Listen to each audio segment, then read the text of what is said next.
తండ్రి అయిన దేవునికి కృతజ్ఞతాస్తుతులు. కూడి ఉన్న సహోదరి సహోదరులకు ప్రభు నామమున వందనాలు తెలియజేస్తూ ఉన్నాం. సమయము 5:24 అయింది. కొద్ది నిమిషాలు ఆదికాండము 46వ అధ్యాయాన్ని మనం వివరించుకుందాం. అయితే ప్రియులారా, నిన్నటి రోజున 45వ వచనంలో మరి బాధతో ప్రారంభమై సంతోషంతో ముగింపబడిన అధ్యయనాన్ని మనం చూసాం. దానిలో వాళ్ళ మధ్యలో ఉన్న ప్రేమ, ఒకరిని ఒకరం క్షమించుకునే స్వభావం, ఒకరి మీద ఒకరు నమ్మకం కలిగి జీవించడము అనే విషయాలను చాలా మనమైతే పరిశీలన చేశాం. అయితే ఈ 46వ అధ్యాయంలో మనం చూస్తున్నప్పుడు కానాను నుంచి ఐగుప్తుకి ప్రయాణము, ఈ యొక్క అధ్యాయం అంతా కూడా మనకేం చెప్తుందంటే కానాను నుంచి ఐగుప్తుకి ప్రయాణం. అయితే ఈ అధ్యాయంలో ఈ కుటుంబంలో ఉన్న వాళ్ళు ఎలా ఉన్నారు అంటే వాళ్ళ భావోద్వేగాలు ఎలా ఉన్నాయి? చాలా సంతోషంలో వీళ్ళున్నారు. చాలా సంతోషంలో వీళ్ళున్నారు కాబట్టి నిజంగా ఒక కీర్తన గురించి నిన్ను చదివి ముందుకు వెళ్ళాలని అభిప్రాయపడుతున్నా. సహజంగా ఎవరైనా సంతోషంలో ఉంటే దేవుని సన్నిధిలోకి చాలా మంది రాని పరిస్థితి. కానీ భక్తులైతే వారికి సంతోషము కలిగిన దేవుడే ఆశ్రయము, బాధ కలిగిన దేవుడే ఆశ్రయము. అయితే ఇప్పుడు యాకోబు ఇక్కడ 1వ వచనంలో చేసిన పనిని గురించి చూస్తున్నప్పుడు నాకు 100వ కీర్తన గుర్తొస్తుంది.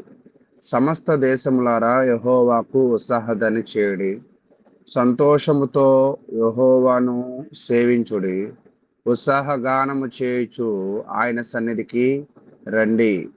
యెహోవాయే దేవుడని తెలుసుకొనుడి, ఆయనే మనలను పుట్టించును, మనము ఆయన వారము అని చెప్తూ 4వ వచనంలో కృతజ్ఞతార్పణలు చెల్లించచ్చు ఆయన గుమ్మములలో ప్రవేశించుడు. నిజంగా చాలా మంది ఆనందం కలిగినప్పుడు వారి యొక్క ఆనందాన్ని ఒక పార్టీల ద్వారానో లేదా కొన్ని సమావేశాల ద్వారానో వ్యక్తపరుస్తూ ఉంటారు. కానీ నిజమైన భక్తులు ఎప్పుడూ ఆనందం కలిగిన వాళ్ళు ప్రార్థనలు పెట్టుకుని లేదా దేవుని మందిరంలో కూడి దేవుని నామాన్ని మహింపరిచేవారుగా ఉంటారు. ఇప్పుడు ఈ ఇశ్రాయేలు అనగా ఈ యాకోబు కుటుంబం కూడా ఇప్పుడు చాలా ఆనందంగా ఉంది. మరి ఇది భక్తి కలిగిన కుటుంబమా, భక్తి లేని కుటుంబమా? వాళ్ళ ఆనందంలో దేవునిని ఆశ్రయించారా, ఆశ్రయించలేదా అనేది మనం చూస్తూ ఉన్నప్పుడు చూడండి, ఆదికాండము 46వ అధ్యాయం 46వ అధ్యాయము 1వ వచనాన్ని మనం చదువుకుందాం. ఆదికాండము 46వ అధ్యాయం 1వ వచనం.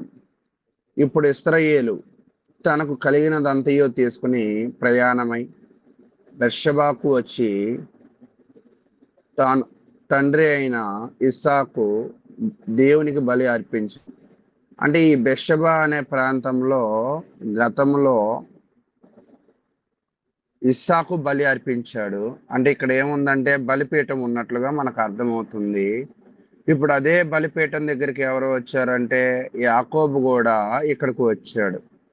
నిజంగా ఇంత ఆనందంలో ఉన్నప్పటికీ కూడా వీళ్ళు ఏం చేశారంటే దేవునికి బలి అర్పించాలనే మనసు వాళ్ళలో కలిగి ఉంది. ఇదే బెర్షెబాలో ఇస్సాకు అంటే యాకోబు తండ్రి బలి అర్పించాడు. ఇదే యొక్క బెర్షెబాలో 21వ అధ్యాయము 33వ వచనం. ఆదికాండము 21వ అధ్యాయము 33వ వచనం. అబ్రహాము బెర్షెబాలో ఒక పిచ్చుల వృక్షము నాటి అక్కడ నిత్య దేవుడైన యెహోవా పేరట ప్రార్థన చేశాను. అంటే వాళ్ళ తాత ప్రార్థన చేశాడు, వాళ్ళ తండ్రి బలి ఇచ్చాడు. ఇతను కూడా ఇప్పుడు అక్కడ ఏమిస్తున్నాడంటే బలిచ్చేవాడిగా మనకైతే కనపడుతూ ఉన్నాడు. దీనిని బట్టి మనం పరిశీలన చేస్తూ ఉంటే అక్కడ వారి యొక్క విశ్వాసము అనేది మనకు బాగా అర్థమవుతూ ఉంది. కాబట్టి మన జీవితంలో గూడా మనల్ని బాధపెట్టే సంఘటనలు మనకి ఎదురవుతాయి. మనల్ని సంతోషపెట్టే సంఘటనలు, పరిస్థితులు గూడా ఎదురవుతాయి. అన్ని పరిస్థితులలో గూడా దేవుని నామాన్ని మహిమపరిచేవారిగా మనం ఉండాలి. అయితే ఇప్పుడు ఇతను దేవుని నామాన్ని మహిమపరచడానికి అక్కడికి వెళ్లి బలి అర్పించిన తరువాత, ఆ రాత్రి అక్కడ ఆయన గడిపాడు. ఆ రాత్రి అక్కడ గడిపినప్పుడు మరి దేవుడు దర్శనము అనేది అతనికి జరిగినట్లుగా మనం రెండవ వచనం చదువుతూ ఉన్నాం. రెండవ వచనం. అప్పుడు రాత్రి దర్శనముల యందు దేవుడు యాకోబు యాకోబు అని ఇశ్రాయేలును పిలిచెను. అందుకు తడు అందుకతడు చిత్తము ప్రభువా అనెను. వాస్తవానికి ఇతడు మరి ఈ యొక్క వచనాన్ని పరిశీలన చేస్తున్నప్పుడు నాకు కొంచెం ఒక చిన్న ఆలోచన కలిగింది.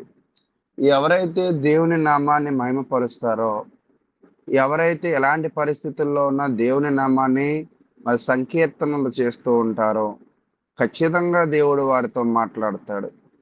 అయితే ఈరోజు మనతో కూడా మాట్లాడుతున్నాడంటే అవును, మాట్లాడుతున్నాడు. సేవకుడు చెప్పే వాక్యము ద్వారా దేవుడు మనతో మాట్లాడుతున్నాడు. అయితే ఇక్కడ యాకోబు అయితే దేవుని మాటలకు స్పందించి చిత్తము ప్రభువా అని అంటున్నాడు.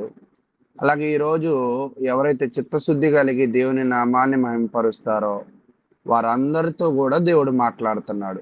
అయితే అది విని మనము కూడా చిత్తము ప్రభువా అని స్పందించే వారిగా ఉన్నామా అనేది ఒకసారి మనమైతే ఆలోచన చేయవలసిన వారమే ఉన్నాం. కాబట్టి ప్రియులారా, నేను కూడా ఈ ఉదయకాలం సమయంలో మీ అందరితో కూడా దేవుడు మాట్లాడుతున్నాడని నేనైతే గ్రహిస్తూ ఉన్నాను. దాని అంతటికీ కూడా మీరు కూడా హృదయస్ఫూర్తిగా పూర్తిగా మీరందరూ కూడా చిత్తము ప్రభువా అని యాకోబులాగా ఆ వాక్యాన్ని అంగీకరించే వారిగా ఉన్నారని నేను అనుకుంటూ ఉన్నాను. అయితే ఈ యొక్క అధ్యాయంలో కొన్ని అవుట్లైన్స్ మనం చూడడానికి ప్రయత్నం చేద్దాం.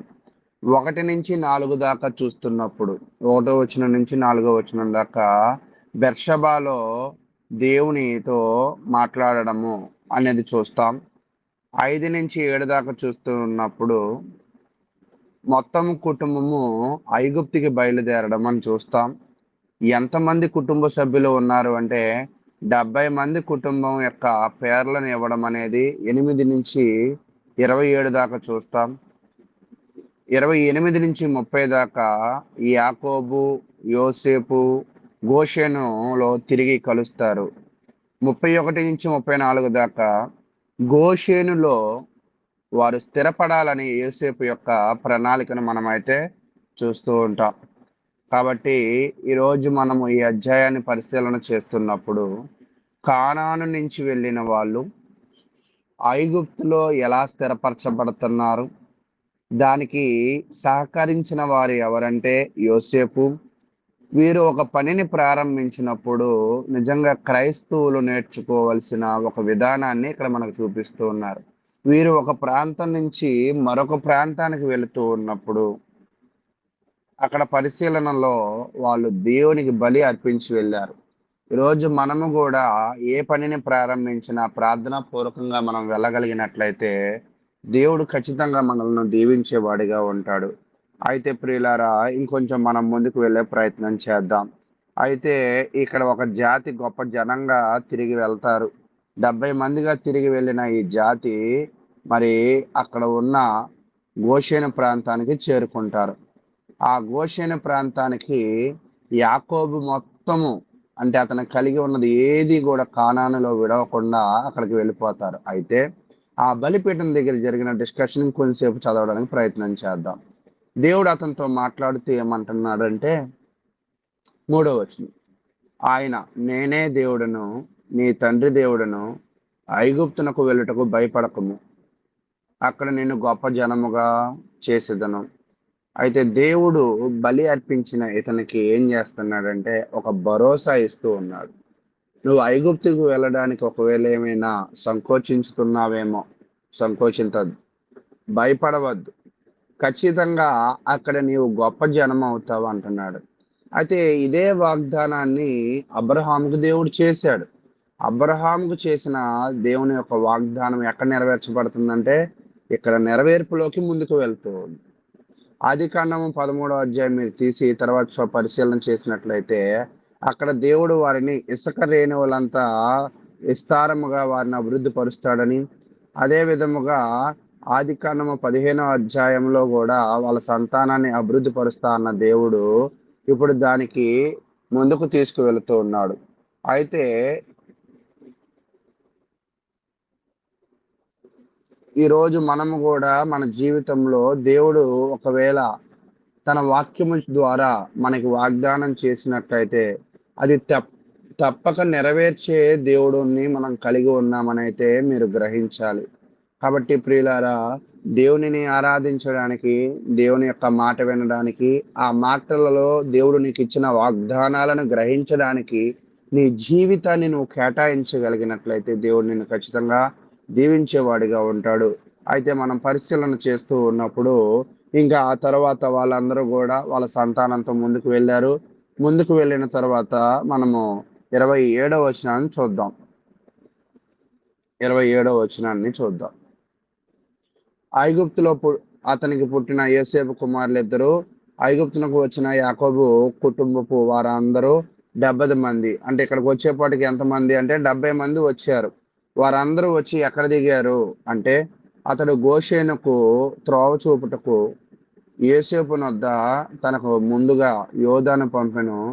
వారు గోషేను దేశమునకు రాగా, అంటే ఇప్పుడు యాకోబు యొక్క సంతానం అంతా కూడా కానాను నుంచి ఎక్కడికి షిఫ్ట్ అయిపోయిందంటే ఐగుప్తుకి షిఫ్ట్ అయిపోయింది. దానికి గల కారణము, దాని వెనక పాత్ర, దాన్ని నడిపించింది ఎవరంటే కథ మొత్తము వారి యొక్క వెనక ఉన్నది దేవుని యొక్క హస్తము. అయితే వీళ్ళు గోషేనుకు వచ్చారు.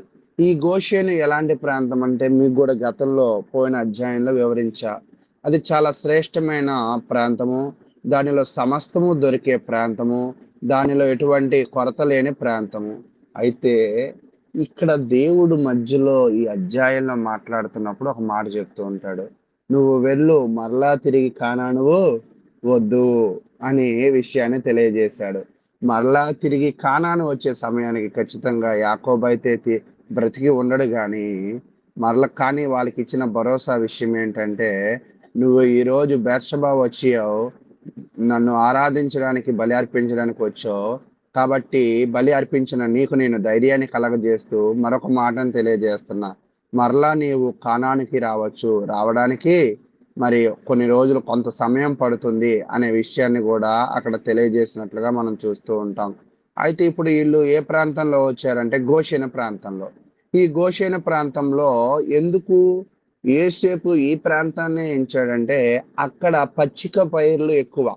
అంటే వీళ్ళు గొర్రెలు కాసేవాళ్ళు కదా, గొర్రెలు కాసే వాళ్ళకి ఏం కావాలి అంటే శ్రేష్టమైన వస్తువులు ఉన్నాయి నిజమే. అలాగే గొర్రెలు మేయడానికి కావాల్సిన గడ్డి దొరికే ప్రాంతం ఏంటంటే గోషేను ప్రాంతం. ఆ ప్రాంతానికి వచ్చాడు. అయితే యోసేపు ముందుగానే వాళ్ళకి కౌన్సిలింగ్ ఇచ్చాడు. ఏమని కౌన్సిలింగ్ ఇచ్చాడంటే ఇక్కడ విధానాలను వివరించాడు. వివరించి మీరు గొర్రెల కాపర్లని చెప్పద్దు, ఎందుకంటే గొర్రెల కాపర్లను ఐగుప్తీయులు అసహించుకుంటారు. కాబట్టి మీరు గొర్రెల కాపర్లని చెప్పకుండా పశువుల కాపర్లని చెప్పండి అనే విషయాన్ని తెలియజేశాడు. ఎందుకంటే పశువుల కాపర్లు అని అంటే ఖచ్చితంగా మీకు ఈ గోషేను ప్రాంతాన్ని ఫరో ఇస్తా అన్నాడు కాబట్టి ఖచ్చితంగా ఇస్తాడు. ఒకవేళ మీరు గొర్రెల కాపర్లని చెప్తే ఖచ్చితంగా మిమ్మల్ని అసహించుకుంటాడు అని చెప్పాడు. ఆ ఇన్స్ట్రక్షన్స్ ని వాళ్ళు కూడా ఫాలో అవడానికి ప్రయత్నం చేశారు. అయితే ఈ లోపల తండ్రి కొడుకులు ఎదురు తారసపడి చూడండి 29వ వచనం. యోసేపు తన రథమును సిద్ధము చేయించి తన తండ్రి అయిన ఇశ్రాయేలును ఎదుర్కొనుటకు గోషెనుకు వెళ్ళి అతనికి కనపడెను. అప్పుడు అతని మెడ మీద పడి అతని మెడ పట్టుకుని ఎంతో ఏడ్చెను. ఇక్కడ మీరు చూడండి, ఆది కాండంలో ప్రతి వాళ్ళు ఏడ్చేటప్పుడు ప్రప్రథమంగా ఏం పట్టుకుంటున్నారంటే మెడ పట్టుకుంటున్నారు. మెడ మీద పడే ఏడవడం అనేది బాగా మనమైతే పరిశీలన చేస్తూ ఉన్నాం. ఏశావు కాలంలో కూడా ఏశావు పరిగెత్తుకుని వెళ్ళి కౌగిలించుకుని ఏడవడం మెడ మీద. తర్వాత యోసేపు కూడా బెన్యామీను మీద మెడ మీద పడి ఏడవడం. నిజంగా వాళ్ళకున్న తీవ్రమైన దుఃఖాన్ని ఎలా వ్యక్తపరుస్తారంటే మెడను పట్టుకుని ఏడవడం దాన్ని బట్టి వాళ్ళు తీవ్రమైన దుఃఖంలో ఉన్నారని అర్థమవుతుంది. అయితే ఇప్పుడు ఈ ఏడుపు దుఃఖాన్ని కనపరచట్లేదు గానీ, ఈ ఏడుపు దుఃఖం నుంచి బయటకు వచ్చాము అనే ఆనందాన్ని కనపరుస్తూ ఉంది. కాబట్టి ప్రియులారా 30వ వచనం. అప్పుడు ఇశ్రాయేలు యోసేపుతో, నీవింక బ్రతికి ఉన్నావు, నీ ముఖము చూచితిని గనుక నేనింక చనిపోవదునని చెప్పెను. అంటే యాకోబు చివరి కోరికేమో ఒకవేళ యోసేపును చూడడము, యోసేపుతో మాట్లాడడము. ఇంకా యాకోబు ఏమంటున్నాడంటే ఇంక చాలు నా జీవితానికి అనే సంతృప్తికరంగా మాట్లాడుతున్నాడు. మాట్లాడుతూ వీళ్ళందరూ కూడా మరి ఇంకా యోసేపు చెప్పినట్లుగా ఇన్స్ట్రక్షన్స్ ఫాలో అయ్యారు. 33వ వచనం. గొర్రెల కాపరి అయిన ప్రతివాడు ఐగుప్తులకు హేడు గనుక ఫరో మిమ్మల్ని పిలిచిన మీ వృత్తి ఏమిటని అడిగిన ఎడల మీరు గోషేను దేశమందు కాపరమున్నట్లు మా చిన్నతనము నుండి ఇది వరకు నీ దాసులమైన మేమును మా పూర్వీకులను పశువుల గల వారమై ఉన్నామని ఉత్తరమీడని చెప్పెను. కాబట్టి అక్కడ ఏం చెప్తున్నాడంటే ఇందాక మీకు వివరించా ఇన్స్ట్రక్షన్స్, దానిని ఫాలో అవ్వమని. అలాగే ఈరోజు మనం కూడా మనము వెళ్ళే స్థానిక సంఘంలో, మనం చేసే ఉద్యోగంలో, మనం చేస్తున్న సమస్త పనుల్లో కొన్ని ఇన్స్ట్రక్షన్స్ ఉంటాయి. నేను ఇలాగే మాట్లాడతాను, నేను ఇలాగే ఉంటాను అంటే కొంచెం ఎదురు దెబ్బలు తగులుతూ ఉంటాయి. మనం ఏం చేయాలంటే పరిస్థితుల అనుసారంగా, వాక్యానుసారంగా జీవిస్తూ దానిలో సర్దుకుని ముందుకు వెళ్ళడానికి ప్రయత్నం చేయాలి. వీళ్ళు వేరే దేశం నుంచి ఇంకొక దేశం వచ్చారు, అప్పుడు చాలా జాగ్రత్తగా ఉండాలి. అక్కడ పరిస్థితులను గ్రహించాలి, గ్రహించి పరిస్థితులకు అనుకూలంగా జీవించాలి. అలా జీవించలేకపోతే ఈ ప్రాంతంలో వీళ్ళు అభివృద్ధి పడలేరు. ఈ ప్రాంతంలో ఫరో సహాయము వాళ్ళు పొందలేరు. వాళ్ళు ఫరో సహాయము పొందాలంటే, వాళ్ళు గోషేను ప్రాంతంలో జీవించాలి అంటే, వాళ్ళు సకల సమృద్ధి కలిగిన ప్రాంతాన్ని వాళ్ళు వశం చేసుకోవాలి అంటే, వాళ్ళు కొంచెం తగ్గింపు కలిగి ఉండి అక్కడ కలిగి ఉన్న ఇన్స్ట్రక్షన్స్ ఫాలో అవ్వాలి. అలాగే ప్రియులారా, మన జీవితంలో కూడా, మన జీవితంలో, మన సంఘంలో, మన కుటుంబంలో, మన సమాజంలో కలిగి ఉన్న కొన్ని ఇన్స్ట్రక్షన్స్ను జాగ్రత్తగా పరిశీలన చేసుకుంటూ ప్రణాళికబద్ధంగా మన జీవితం ముందుకు వెళ్ళాలని కోరుకుంటూ, ఎంతో ఓపికగా ఉన్న మీ అందరికీ ప్రభు నామమున వందనాలు తెలియజేస్తూ ఉన్నాను.